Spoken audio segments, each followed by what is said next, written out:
everybody, and welcome to another episode of Eating at a Meeting. I'm Tracy. This is Rachel. Just finished my presentation at MPI Minnesota, as you can see at the bottom here. And it was, how do you build community through using food and beverage? And so I'm going to talk to Jenny and Rachel about what we just talked about and really how they, as a venue and a meeting planner, are doing that, creating community through food and beverage. So Rachel, as we're waiting for Jenny, and I know we should have waited for Jenny, but she's on stage saying goodbye. Tell us what you do and where you work. So I am a general manager of a hotel restaurant / food and beverage director, they tell me. But we don't have a banquet manager, so I also do all that. Oh, wow. So I have 3 titles most of the time. So putting on any meeting events, that lands on me. So setting up, tearing down, making sure I have all the information that's needed. So that's my job. Okay. All right. Awesome. And then here she is. So Jenny, hi. Hi. How are you? I'm well. Thank you. Thank you. That's good. So tell everybody what you do. I'm event planning senior manager at National Co-op Kosher. So we're a cooperative with over 160 co-op member co-ops. So do our event planning and run our meeting events team. Okay, awesome. So I was just telling the audience that we just talked about my presentation. How do you build community through food? So I don't want to ask you the question of like, well, how did you like my presentation? But what was one thing that you took out of that presentation that you haven't thought about in community, in building community? Yeah. So thinking about, we are focused on getting attendees there, building connection on content, but getting there. So we talk a lot about the know before you go, but you brought up a good point with traveling on the airlines. We don't think about what happens if they are fed a meal on there. We're not there with them when they're traveling. So thinking about areas of that where we can improve on and communicate with. Okay. All right. Awesome. It's definitely for me, it was the areas that we can improve on, like what we have to offer for those restrictions and make sure it's not just that packaged muffin that you were talking about, but make them feel like they're a part of the community. Yeah. And I think as a venue too, I mean, and I brought them some pastries from a Shift gluten-free pastry today. Yeah. I thought they were really good. Really good. Yeah. But that's the thing is like, I want you to use it as a tool to grab new business. Yes. Right. And so when you think through that as the as the general manager and the banquet captain and the food and beverage director, what are ways that you currently do that? And what are ways that you want to improve? And so that gives me a great resource of bringing in those baked goods. Like when we have meeting breaks and they want snacks, it's like we want pastries and we want fruit and I have gluten-free people. So what is my chef going to offer for pastries? He typically doesn't have an option, and now I have a resource for that. So just finding all that knowledge is wonderful. Right. And the local ones, so you're not actually using the Absolutely. prepackaged. And that's part of our brand is local. Yeah. Oh, okay. That's so back up here. No, we didn't like that. Jenny, what about you? I mean, in thinking through this, how can we utilize this because I'm assuming that not all of your members come to all of your events. Is that correct? Yeah. So we have different departments. Right. And so like being able to provide that sense of community through food, do you think that would help some attendees? Yeah. So a lot of times they are traveling and we want them to be focused on that community and connection and that content. So having them know ahead of time that we are going to have a lot of food options for them is going to be really important. So I've been lucky to work with really great partners that are really good about labeling.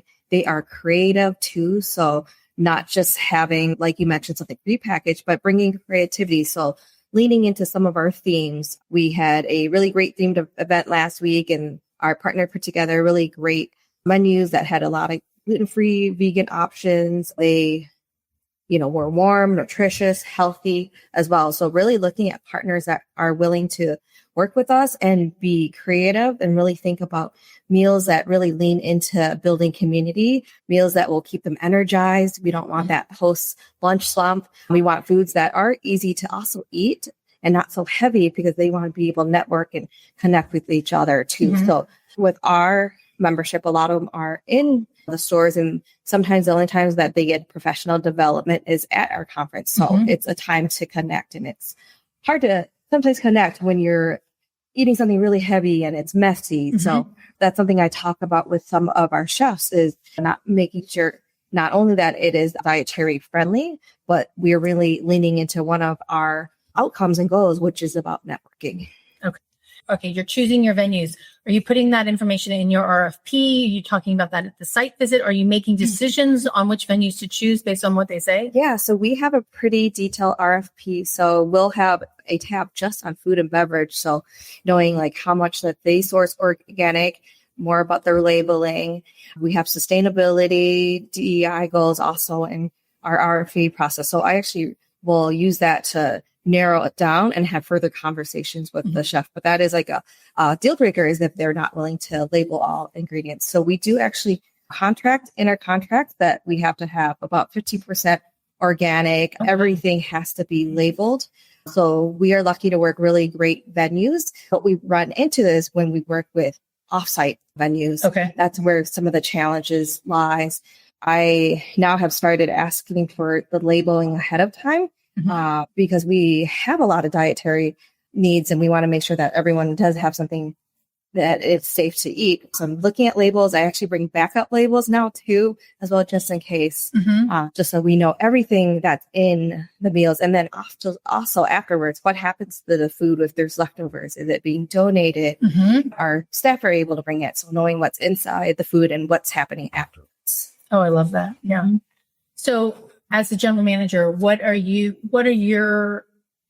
currently do to entice Jenny to come to your event based on food, or come to your venue based on food and beverage? That's wonderful. I think it's my servers right now, training them and having the knowledge so that they can sell the food to the customer, the guest. They have all the knowledge that they need to explain what allergens are in there, what the food tastes like, and it gives them an experience, and it makes people want to eat the food. Right. But having a menu that is for everybody. Right. Like food is a national language, right? Right. So everybody can come together and enjoy, but having a menu that gives all those dietary restrictions, but maybe edited and has good flavor and makes everybody feel the same and not an outcast. Yeah. Well, and I think the front of the house and the back of the house relationship is so important. It really is. I am currently, to train my staff more, we're creating a spec book. So every ingredient that's in everything. So my staff will all get one. They can read, but having that knowledge, but if chef's not there or my sous chef's not there, having somebody there with the knowledge, like this spice is in this dish and it contains pistachios. So that's a nut, but just kimchi is a shellfish allergy, and we have a bibimbap bowl, and not a lot of people know that. So giving them what's in the dish, like each and every ingredient down to the spice, the sauce, all of it.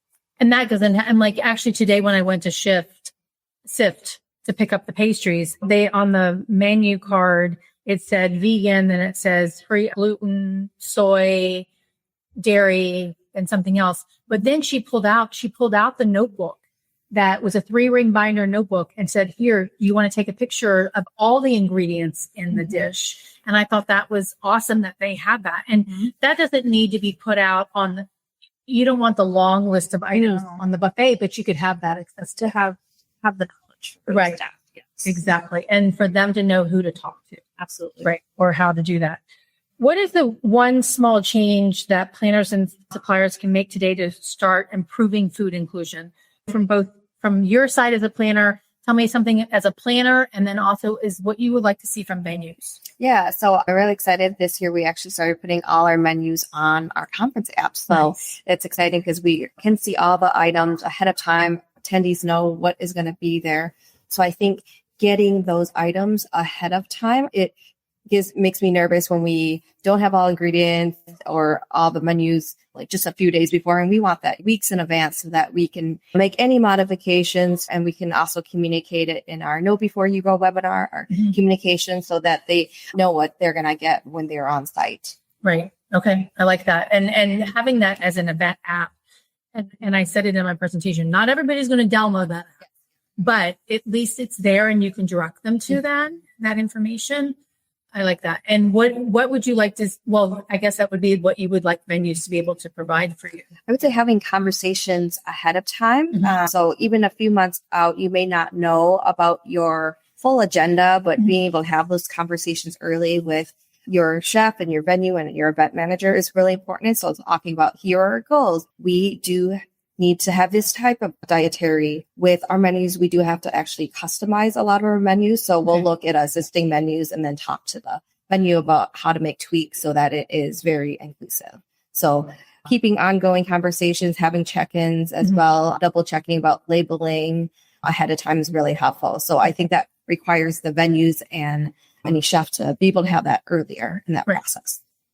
Right. What about you what would you like planners to, what would help you as a venue? To actually give me all the knowledge I need before the event. So I get DEOs a lot of times that don't have any allergies on it. So I assume there's nothing. So then my meeting contact, when I start the event, I say, there is no allergies, right? She's like, no, I have a list of stuff. Like, this person's allergic to mushrooms and this person's vegan and this person. And yes, I have all my labels there, but it would have been nice to know not to have mushrooms in any of my dishes. Right. Because I had 2 people that had a mushroom allergy. So just being more prepared and having all of that information, because I don't see the guest until they show up.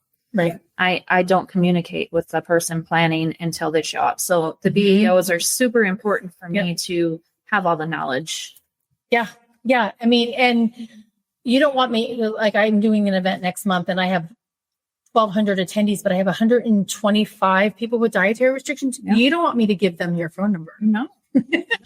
But why not? Right? Yeah. It's a lot. Yeah. It is a lot. Yeah. So what resources and training are you utilizing to train your staff? And Jenny, I mean, even on your team, because Jesse's on your team, right? What are you all using to educate the teams that you work with on what you do? I'll say, well, a lot of your podcasts, Tracy, has been very helpful. So a plug for that. But you mentioned that certified training where anyone can take Serve Safe. I'm like, I think we're going to definitely check that out. But we have like some historical information and then we document what we learn along the way. We actually keep a lot of menus that we like and take a lot of pictures of good labeling so that we can share with a lot of new venues or chefs that we work with. So giving them examples, I think really helps just to make sure it's not all like fried, fatty food. We want it to be healthy. Right. We want it to be creative. So giving them exactly what we like has been helpful. But yeah, a lot of your episodes have been very helpful. Learning about like cultural observances, learning just different food safety month, things that we're always learning. We have made mistakes, but we're always learning and try to get better. Yeah. So you said you're doing some training. Everybody in your team has Serve Safe certification, right? I have Serve Safe. My chef has Serve Safe, the sous chef, the AGM. It's getting the company to understand the importance of also all the staff having the Serve Safe, food handlers, even if it's not the major manager one, right? Just they need to have all of that. So we're in the process of doing all of that right now. Oh, that's awesome. And so everybody should, hopefully have that done by the end of next month. Oh, that's fantastic. And I just recertified for my manager one, and I was impressed I guess I got my first one 10 years ago, and there's a little bit more information about food allergies in this one than it was 10 years ago. So I'm happy about that. But as Jenny was saying, Serve Safe also has one that's specifically on allergens that you can take, and it's online and it's not expensive. And I think it's the last time I took it was 90 minutes. And I need to renew that one coming up. But I think I've taken it 4 times already. So, but it does need to be renewed. And I think it's a refresher. It is a refresher. And there's always something new every year that I take. Yeah. I mean, they last for 4 years, I think. 3 or 4. I knew the manager is 5 years. Yeah. And so, I mean, I took the manager one 2 years apart from the first time I took it. And there was new info in there. Right. So yeah. There's always something to learn. Yeah. And even, having a customer like Jenny coming into the hotel and saying, hey, this is how we want things done. That's a learning experience as well. Yeah. Yes.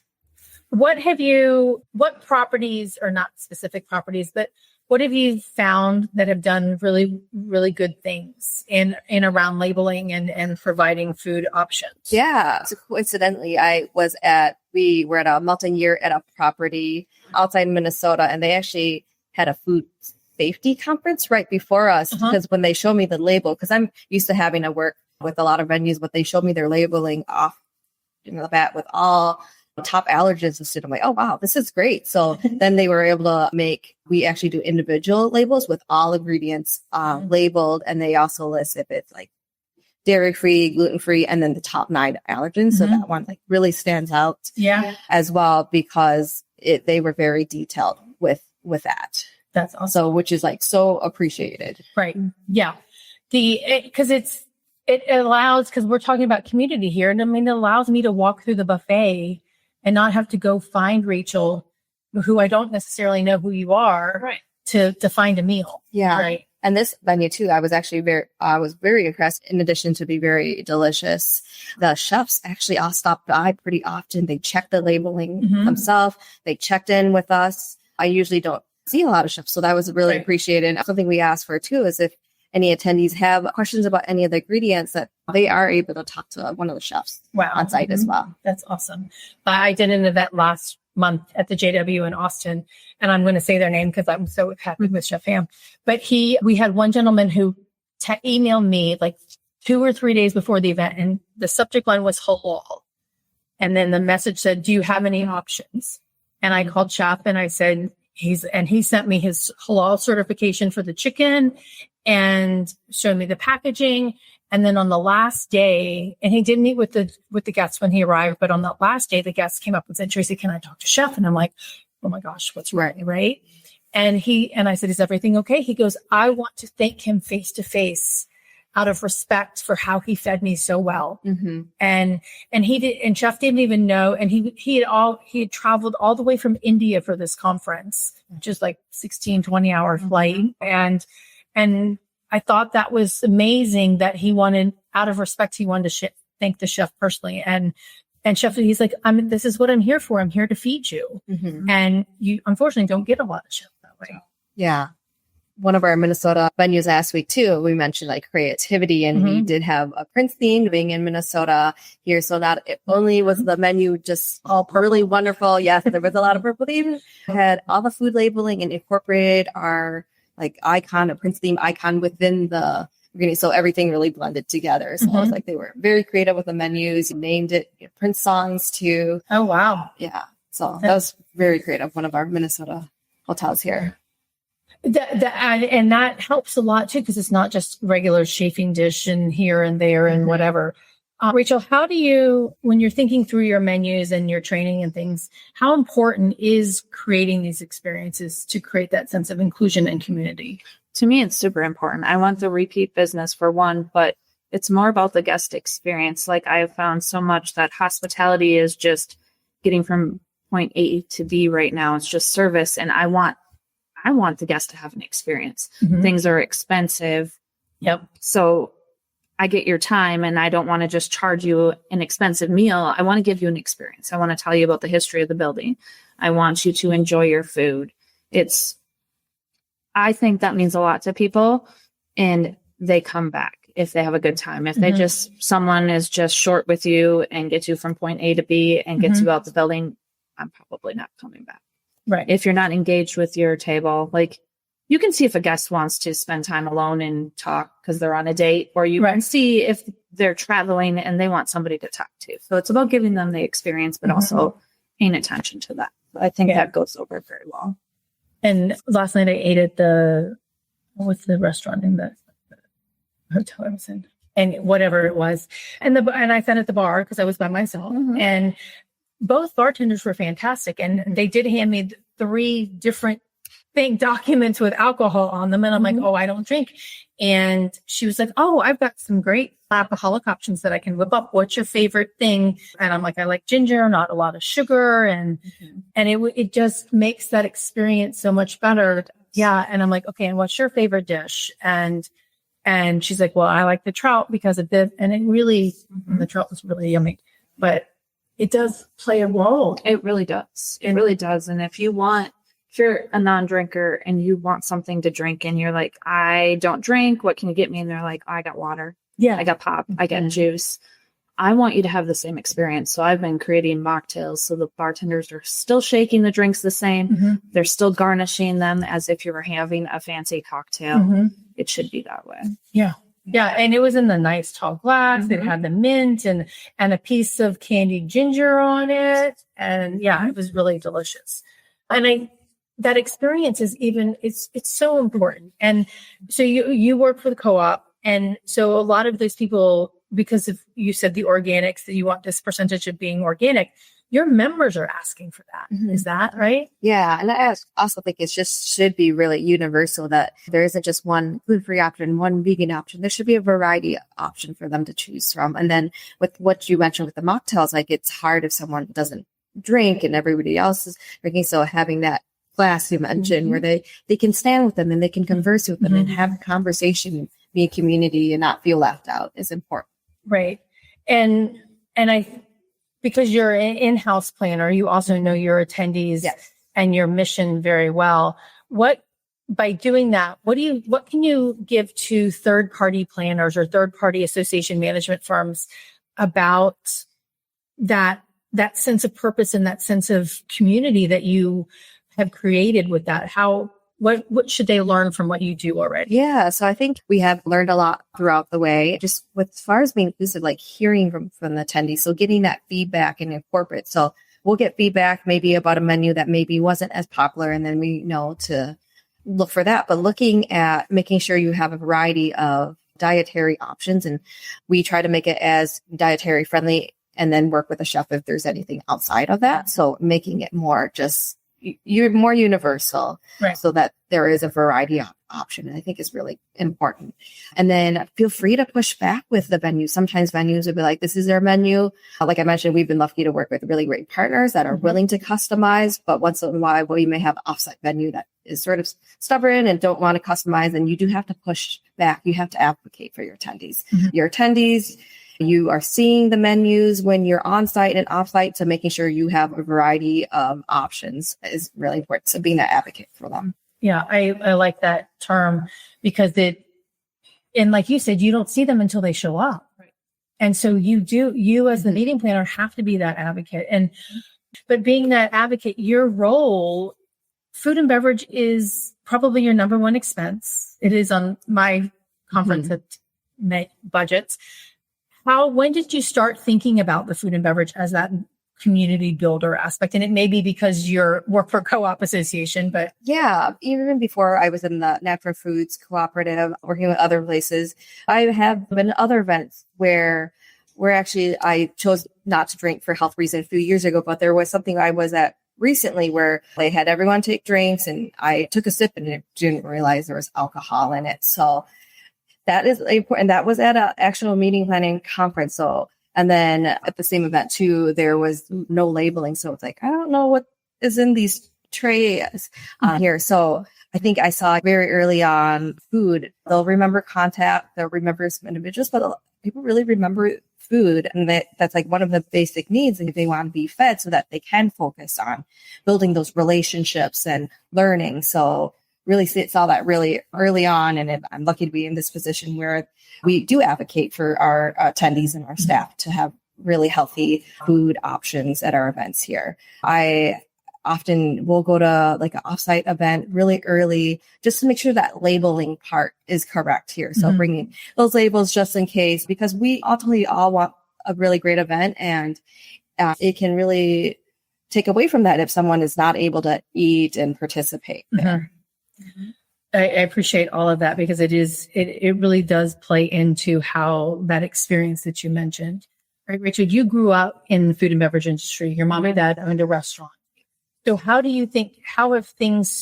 did you learn from them early on about hospitality? And then how have things changed from when you were little to what you're doing now as general manager? So my parents owned like a supper club. So you had your prime rib night, you had your barbecued rib night, special nights, but we had repeat business, and they were family. They were people that we hung out with in the community. We lived in a small town, but you would see them every Friday night for fish fry. I would babysit their kids. It was just, you grew family. Yes, people. Yeah. And it was like an extended family that came to visit you. I don't always feel that passion is still there. Like I feel like people go out to eat and they do their thing. So it's me trying to give that back. Okay. Like trying to build a community and make you feel like it's your family's restaurant. Like I just watched the new Netflix movie, Nona's. Oh, I haven't watched it yet. Is it good? It's so good. Yeah. But I love the concept. And just, it makes me miss my grandma's cooking and not having those recipes, but everybody goes there to be part of a family. Right. And just enjoy something. So bringing that back into hospitality. And that's based on a true story, right? Absolutely. Yeah. So Nona's, I think Vince Vaughn is in it. Okay. Yes. And it's about refugee grandmothers cooking, right? Yeah. Yes. All right. Thank you for that reminder. Absolutely. Yeah. So one of the questions, Jenny, that I had for you a few minutes ago was like, you really work on your menus. So I want to talk about pricing real quick, because pricing, I said it's food and beverage is probably our number one expense, but a lot of planners negotiate that 10% discount. Do you do that, or because a lot of your menus are customized, do you just figure out your budget and say, this is what I've got for each food function, or how do you manage that? Yeah. So multi-agreement, we do put in a percentage, no more than this percentage increase over time, because we do do multi-year conference, but I do figure out a budget and have them work with it to make sure we include everything. Sometimes I know that we'll have a few added fees or increases because they have to source from somewhere else. But we really try to have them source as much local as possible, bring a lot more plant-based things as well to help as well. But I'm hoping, too, like as we're being more mindful of what is in our food, that will get better with like the pricing. Right. More or having more dietary menus. Right. One of the questions that we had before the conference, we did a networking, what did you call it? A shuffle? Yeah, shipwreck shuffle. So I gave them questions around food and beverage. And one was, how do you make sure, or you verify the things that you're doing are being done? So how do you verify them ordering all of your organic meals, and what are your steps in place? And then what would you do to help to confirm to them, hey, we did do this? And it's kind of like that chef sending you the certification for the halal chickens. But having conversations weeks, months in advance. We're working on the initial menu ahead of time, working through tweaks. So having the conversation of where are you sourcing these items. I love when they share, like they got it from their gardens on the rooftop. I love when they can share that kind of information. Right. So, and seeing the labeling ahead of time and their BOs also helps to verify where everything is coming from. So we have that in our contracts and our BOs about the labeling. And then they do write in this percent has to be locally sourced or organic. How big is your conference? So I'll have ones, they're usually about that 180 range. And then we have a couple that are in the 700 range. Okay. So that's a lot of food being ordered. Right? Yeah.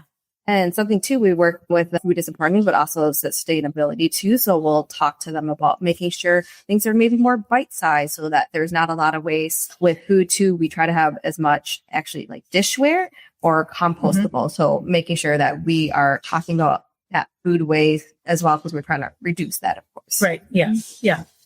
And what things can you provide to the planners to show what you're doing? Right. So we talked about like the locally sourced items. That's a huge thing. So we have a list of all of our locally sourced vendors on our menu, or it's in the food descriptions. Okay. But I can also always supply invoicing and labels and all of that kind of stuff. Right. Okay. Yeah. And do you have guidelines of your sourcing of what you're looking for to put in your food? We do. Hotel Indigo brand is like a boutique brand that has to be locally sourced by a certain percentage. I can't remember offhand what it is, but having organic ingredients and using local vendors down to where your coffee comes from. So. Okay. Yeah. Awesome. All right. So some rapid fire questions here. What is the best catered meal that you've ever had? I've had some really good evening event venues that just were creative, but I love when they can bring some of different cultural and they show the significance meaning behind some of the food items and what it means to culture. So there's a few that have stand out that way just because it was a different experience and we get a chance to try out different cultural cuisines. I think that has stood out to me. And then you see like why it's important. So I think about like maybe some of the Asian meals around Lunar New Year. Some of these symbolizes and supposed to attract for good fortune and wealth. So bringing some of that history and that cultural is really important. Oh, I like and that. It stands out. Yeah. What about you? I don't get to go to a lot of meetings. So then I get the cold food afterwards. But there is an event I went to. It was a charity golf tournament here in Minnesota for a company I worked to at prior. But that was the cultural thing. There was food from all around the world is what they tried to do. So it was getting to try things I normally wouldn't try and learning that I actually like things that I never would give a chance. So that was probably my best catered meal. Right. Okay. And if you were on a deserted island and you only had one food to eat, what would it be? Oh, I was like desserts. Like we're always running around. We're so busy, but it's nice to be able to grab those like desserts and just so much variety, a lot of dietary friendly ones. You can really see all the creativity behind it on so many different dessert options. I would say desserts. Okay. All right. What about you, Richard? Pastas. Give me all the pasta. Do you have a sauce that you like on your pastas? Yeah. Love all pasta. It doesn't matter. It can be a cold pasta. It can be a lasagna. It can be a spicy pasta sauce. That could be my meal every single day. Oh, wow. Yeah. Okay. And that's just too much pasta. I know. I can't do it. Yeah, can't do it, but you probably, yes, my body would. Okay. So what is one thing that you want to see as food and beverage goes forward? What do you want to see in catered food functions? Really good labeling and just variety of options for different dietary needs. Okay. Those are two things that really stand out. And I think we continue to advocate and push for. Okay. Rachel? Having all the knowledge I need to have a successful event. The labeling, but the knowledge to write the labels. Right. That I need. So. Okay. And the tools to do that too. Because I mean, we still all use Excel, right? Yeah. To manage all of this. Yeah. Absolutely. And then I was sending menus to a chef the other day, or just CSM, and I said, can you read Google Docs? Because I'm like, that's very user-friendly, and then we can communicate back and forth. But nope, Google Docs are banned from some corporates, so you can't do that. So you literally do have to rely on Excel to manage that. So it would be nice if it was easier, right? Yeah. Right. Yeah. There's got to be some kind of software. Right. Exactly. I am talking tomorrow to a gentleman, this co-founder and CEO of Galley. And you need to introduce you to that, please. And it is a back-end software program that can help manage food waste as well as allergens and dietary restrictions. So, okay. So MPI, I want to because we're at MPI Minnesota. Thank you very much for having me. Thank you for being here. So tell us about MPI Minnesota a little bit so people know what that is and maybe you can get a new member. Yeah, the Minnesota chapter, I think we're just over like 240 members based in Minnesota here. So we have been working a lot on inclusion. So neuro inclusion, we're working on food and beverage. So bringing really different topics throughout the year. I know we've talked about working with different generations. So really bringing in great content to both planners and suppliers here. So I think the timing worked out really great with food safety and celiac awareness month this month. Yeah, food allergy. Yeah, food allergy. Food safety, I think. Food allergy. I work with food safety and other topics for upcoming June event. And that's a whole nother. Yes. Very important as well here. So over 240 members. We hold really great events and education and membership events throughout the year as well. Awesome. Very cool. And Rachel, have you been a member? This is my first meeting. Oh, wow. I got invited by one of the members, Katie, and she's like, can you also do this podcast? And I was like, well, I don't have a choice. She's like, I'm signing you up. You're coming. And I was like, okay. So, but I really enjoyed it. It's very knowledgeable. It's fun to meet a lot of people that are doing the same thing that you're doing. Right. Yeah. So, okay, cool. All right. Well, I will tag them on LinkedIn later on. And so you can reach Rachel and Jenny if you want to reach out to them and find out what they're doing. But ladies, I am so appreciative of you for joining me today. And any last thoughts on food and beverage and community? No, I mean, I think just continue to what you share, you use food, just a way to really does build community. It really brings people together. So just keeping that in mind. Okay. Yeah. And the industry is always evolving. So stay on top of all the changes, learn all the new techniques. Yeah, exactly. Okay. All right. Well, everybody, thank you for tuning in. I appreciate it. I will actually be online tomorrow as well. Again, it's at 12 o'clock Eastern. I'm talking about software. And then next week, actually, I'm talking to a woman from the UK who's neurodivergent, and we're talking about food and beverage to help them feel safer and more included at events too. So until then, stay safe and eat well. Thanks. Thanks for listening to the Eating at a Meeting podcast, where every meal matters. I'm Tracy Stuckrath, your food and beverage inclusion expert. Call me and let's get started right now on creating safe and inclusive food and beverage experiences for your customers, your employees, and your communities. Share the podcast with your friends and colleagues at our Eating at a Meeting Facebook page and on all podcast platforms. To learn more about me and receive valuable information, go to tracystuckrath.com. And if you'd like more information on how to feed engagement, nourish inclusion, and bolster your bottom line, then visit eatingatameeting.com.